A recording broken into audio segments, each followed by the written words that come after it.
আসসালামু আলাইকুম। আমি মোহাম্মদ আব্দুল সালাম মিয়া, সহকারী অধ্যাপক, ইসলাম শিক্ষা, মির্জাপুর সরকারি কলেজ, মির্জাপুর, টাঙ্গাইল। এখন আমি তোমাদেরকে অনলাইনে ক্লাস নিচ্ছি। বিএ পাস, প্রথম বর্ষ, প্রথম পত্র, অধ্যায় 1, উচ্চ মাধ্যমিক, দ্বিতীয় পত্র, অধ্যায় 1, বিষয় ইসলাম শিক্ষা। কারণ উভয় আলোচনা এক, এই জন্য আমি তোমাদেরকে যৌথ ক্লাস নিচ্ছি। আজকে তোমাদের সামনে আমার আলোচ্য বিষয় হচ্ছে ওহী কি, ওহীর প্রকারভেদ ও শানে নজুল। এখন আমি তোমাদেরকে বলবো ওহী কি। ওহী এটা হচ্ছে আরবি শব্দ। আমাদের মহানবী সাল্লাল্লাহু আলাইহি সাল্লামের কাছে আল্লাহ পাকের পক্ষ থেকে হযরত জিবরাইল আলাইহিস সালাম যে সকল কথা, যে সকল বাণী নিয়ে আসতেন তাকেই ওহী বলে। হযরত জিবরাইল আলাইহিস সালাম আল্লাহর পক্ষ থেকে যে বাণী, যে কথাগুলি নিয়ে আসতেন তাকে ওহী বলে। ওহীর প্রকারভেদ, ওহীর প্রকার অর্থাৎ ওহী কত প্রকার ও কি কি। এটা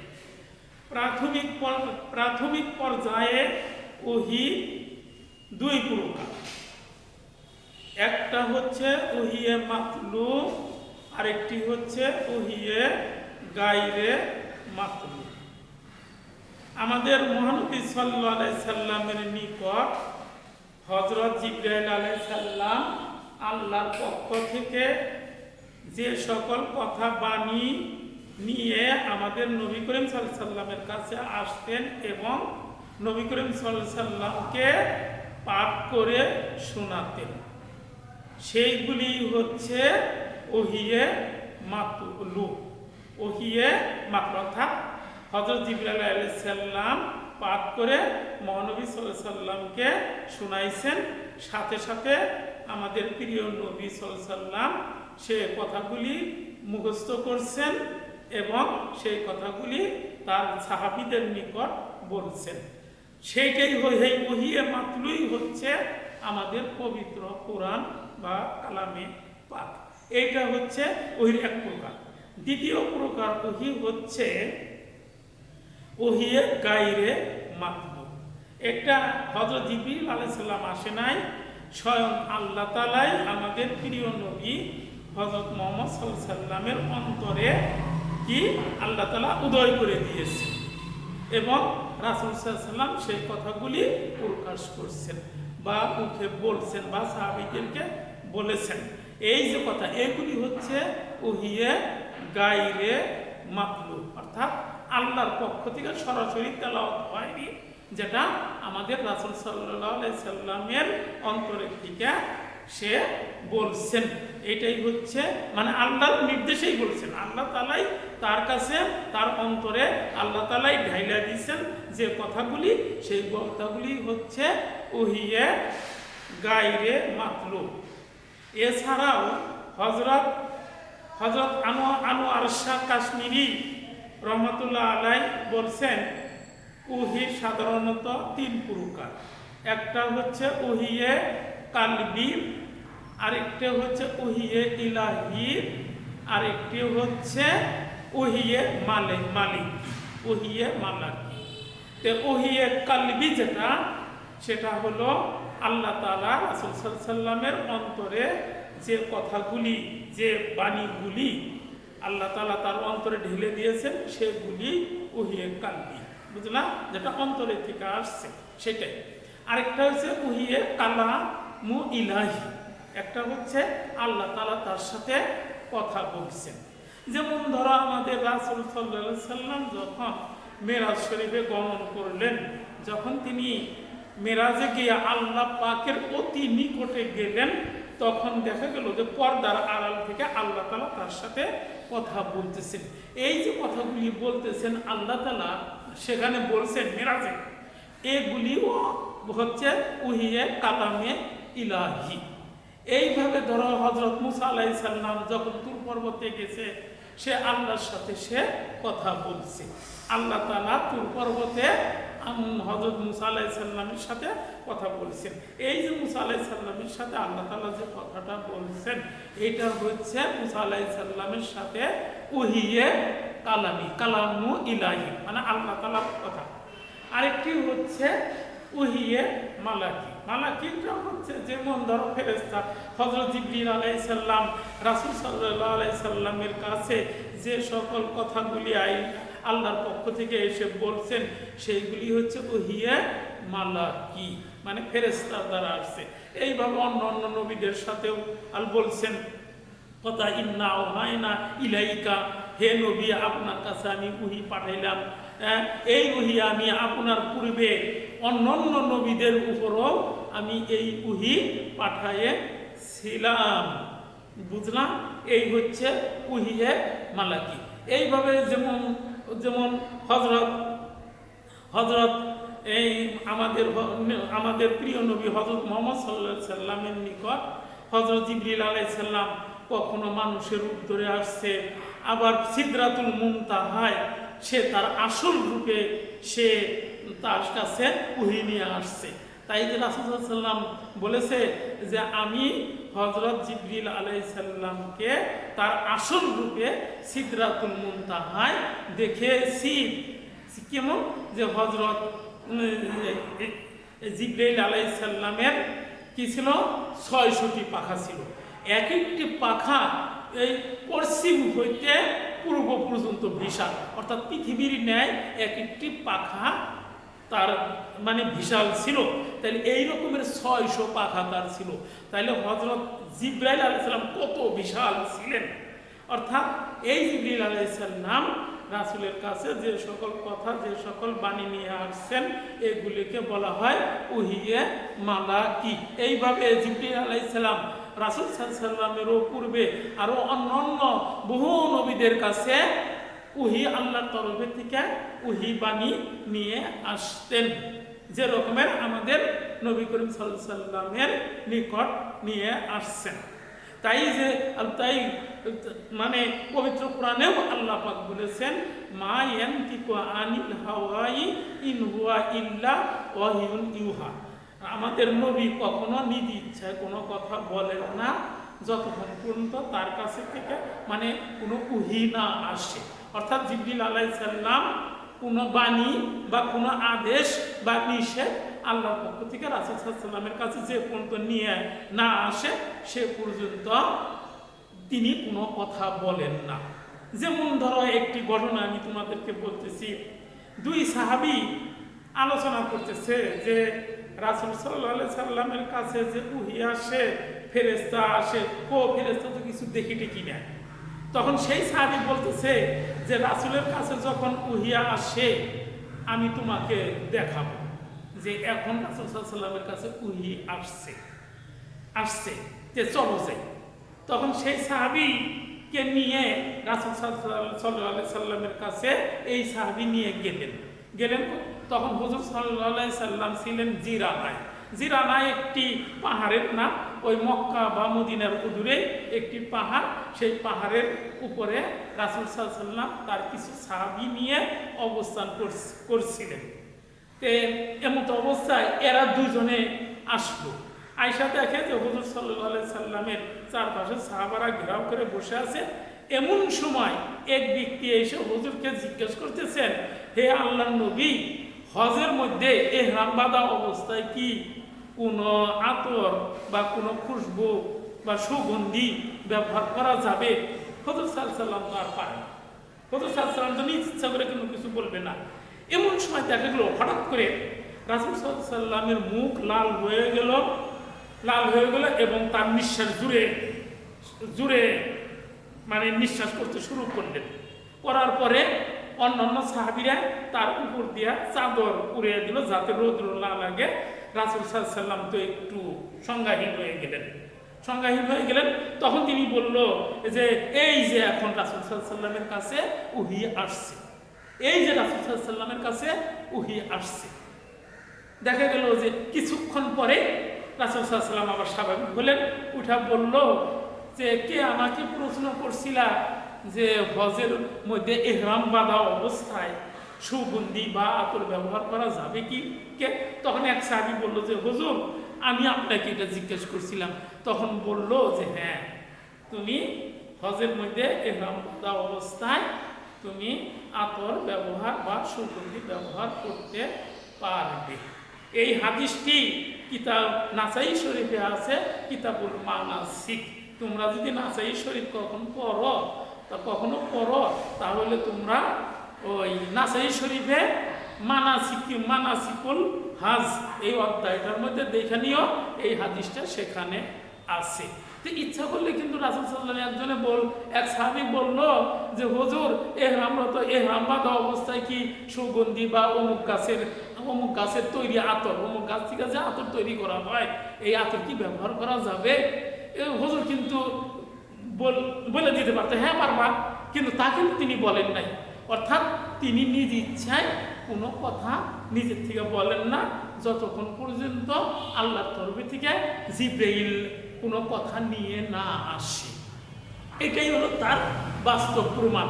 তাই কোনো এক কবি বলছেন মোহাম্মদ হারগেস না গুফতা তা না এ গুফতা এ জিব্রাইল হারগেস না গুফতা তা না এ গুফতা এ রব্বুল জালিল। জিব্রাইল আলাইহিস সালাম কখনো কোনো কথা নিজের ইচ্ছায় বলেন না যতক্ষণ পর্যন্ত তার মানে আল্লাহর তরফ থেকে না আসে। অর্থাৎ রাসূল সাল্লাল্লাহু আলাইহি সাল্লাম মোহাম্মদ হারগেস না গুফতা তা না এ গুফতা এ জিব্রাইল। মুহাম্মদ সাল্লাল্লাহু আলাইহি সাল্লাম কখনো নিজের ইচ্ছায় কোনো কথা বলেন না যতক্ষণ পর্যন্ত জিব্রাইল আলাইহিস সালাম মানে না এসে বলে। আর জিবরিল আলাইহিস সালামও কখনো কোনো কথা নিজ ইচ্ছায় বলেন না যে কিন্তু আল্লাহ তাআলা তাকে না বলেন। অর্থাৎ আল্লাহ তাআলা তাকে যা বলতে বলেন তাই তিনি রাসূল সাল্লাল্লাহু আলাইহি সাল্লামের কাছে এসে বলেন। আর রাসূল সাল্লাল্লাহু আলাইহি সাল্লামও আল্লাহর পক্ষ থেকে যে কথা আসে সেই কথাই বলেন। তিনি কখনো নিজের ইচ্ছায় কোনো কথা মন ভরা বলেন না। তাই যে আল্লাহ পাকি কালামে এই কথাটাও আল্লাহ পাক তার কালামে বলেছেন যে মা ইয়ানতিকু আনিল হাওয়াই ইন হুয়া ইল্লা ওয়াহিয়ুন ইউহা, যে রাসূল সাল্লাল্লাহু আলাইহি সাল্লাম কখনো কোনো কথা নিজের ইচ্ছায় বলেন না যতক্ষণ পর্যন্ত তার কাছে ওহী না আসে। এই যে এইটা আসে এটাকে বলা হয় ওহিয়ে মালাকি। এছাড়াও হযরত ইসরাফিল আলাইহিস সালামও দুই একবার রাসূল সাল্লাল্লাহু আলাইহি সাল্লামের কাছে ওহী বাণী নিয়ে আসছেন। এই হলো তোমার। তাহলে তোমরা এখন জানতে পারলা ওহী কি, ওহীর প্রকার কি, ওহীর প্রকার কত প্রকার। তাহলে প্রাথমিক পর্যায়ে ওহী দুই প্রকার, ওহিয়ে মাতলু, ওহিয়ে গায়রে মাতলু। আর এদিকে আর হযরত আনোয়ার শাহ কাশ্মীরি রহমাতুল্লাহ আলাইহি বলেছেন ওহী তিন প্রকার। তাহলে ওহিয়ে কালবি,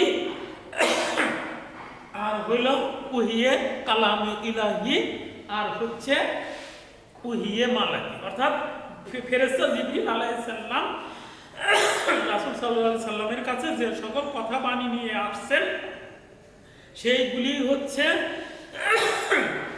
ওহিয়ে মালাকি। এখন আসো আমি তোমাদের সাথে আলোচনা করব শানে নজুল। শান শব্দের অর্থ হচ্ছে, শান আরবি শব্দ, এই শব্দের অর্থ হচ্ছে অবস্থান, প্রেক্ষাপট, ঘটনা। আর নজুল হচ্ছে একটা জিনিস উপরের থেকে নিচের দিকে নামানোকে নুজুল বলে, বুঝলাম।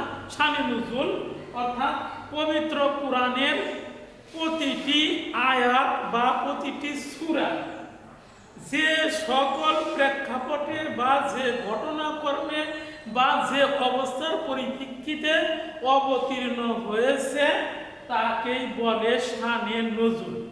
যেমন ধরো আমাদের প্রিয় নবী মুহাম্মদ সাল্লাল্লাহু আলাইহি সাল্লামের কাছে যখন জিবরিল আলাইহিস সালাম ওহী বাণী নিয়ে আসে বা কোরআনের বাণী নিয়ে আসে, আয়েশা যখন তিনি রাসূল সাল্লাল্লাহু আলাইহি সাল্লামকে শোনান, রাসূল সাল্লাল্লাহু আলাইহি সাল্লাম আবার সাহাবীদেরকে শোনায়, সাহাবীরা সাথে সাথে মুখস্থ করে, রাসূল সাল্লাল্লাহু আলাইহি সাল্লাম মুখস্থ করেন।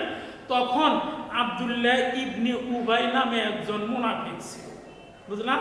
সে মুসলমানদের বলে মুনাফিক তো ছিল, মুনাফিক ওই ব্যক্তিকে বলা হয় যখন সে কাফেরদের সাথে থাকে তখন সে কাফের, যখন সে মুসলমানদের সাথে তখন সে মুসলমান। আর অর্থাৎ কথা হলো মুসলমান এবং কাফেরদের মধ্যে একটা খটকা সৃষ্টি করে দেওয়া, যাতে কোনভাবে শত্রুতার সৃষ্টি হয়, এই রকম কাজ যে সমাজের মধ্যে করে তাকে বলা হয় মুনাফিক। ঠিক এমনই এক ব্যক্তি আব্দুল্লাহ ইবনে উবাই এক মুনাফিক, তিনি একবার বেশ কিছু মুসলমানদের সামনে বলে উঠলেন যে মুহাম্মদ সাল্লাল্লাহু আলাইহি সাল্লাম তোমাদের কাছে যে কোরআনের কথা বলতেছেন এই কোরআন ওই কোরআন নয় যে কোরআন আমরা তৌরাত জবুরে বা তৌরাত ইনজিলে আমরা পেয়েছি। তৌরাত ইনজিলে যে কোরআনের কথা আল্লাহ তাআলা বলেছে সেই কোরআনে মুহাম্মদ সাল্লাল্লাহু আলাইহি সাল্লামের কাছে যে কোরআন আসতেছে বা যে ওহী বাবদ যে কোরআন আসছে এটা সেই কোরআন নয়। তখন আল্লাহ পাক মুসলমানদের অন্তর থেকে সন্দেহকে দূর করার জন্য এই ঘটনায় সন্দেহ দূর করার জন্য এই কারণে আল্লাহ তাআলা পবিত্র কোরআনের 7টি আয়াত নাজিল করেন। যেমন আলিফ লাম মিম জালিকাল কিতাবু লা রাইবা ফি। সর্বপ্রথমে জিবরিল আলাইহিস সালাম নিয়ে আসলেন কি যে আলিফ লাম মিম জালিকাল কিতাবু লা রাইবা ফি, ইহা এমন একটি কিতাব যার মধ্যে কোনো সন্দেহ নেই। হুদাল্লিল মুত্তাকিন, এই কিতাব যারা আল্লাহকে ভয় করে তাদেরকে আল্লাহ হেদায়েত করে। আল্লাযীনা ইউমিনুনা বিল গায়ব, যারা আল্লাহকে না দেখে অদৃশ্যে বিশ্বাস করে তারাই হচ্ছে মুমিন, তারাই হচ্ছে মুমিন। তাইলে মুসলমানদের সন্দেহকে দূর করার কারণে এই প্রেক্ষাপটে এই আয়াতটি নাজিল হয়েছিল। এছাড়াও এই আব্দুল্লাহ ইবনে উবাই এই মুনাফিক একবার তার কয়েকজন বন্ধু নিয়ে বা শিষ্য নিয়ে যাইতেছে, পথ দিয়ে পথে চলছে। সামনে তিনি দেখতে পেলেন যে হযরত আবু বকর রাদিয়াল্লাহু আনহু, হযরত উমর রাদিয়াল্লাহু আনহু, হযরত উসমান গনি রাদিয়াল্লাহু আনহু এরা মানে আলোচনা করতেছে এক জায়গায় দাঁড়িয়ে।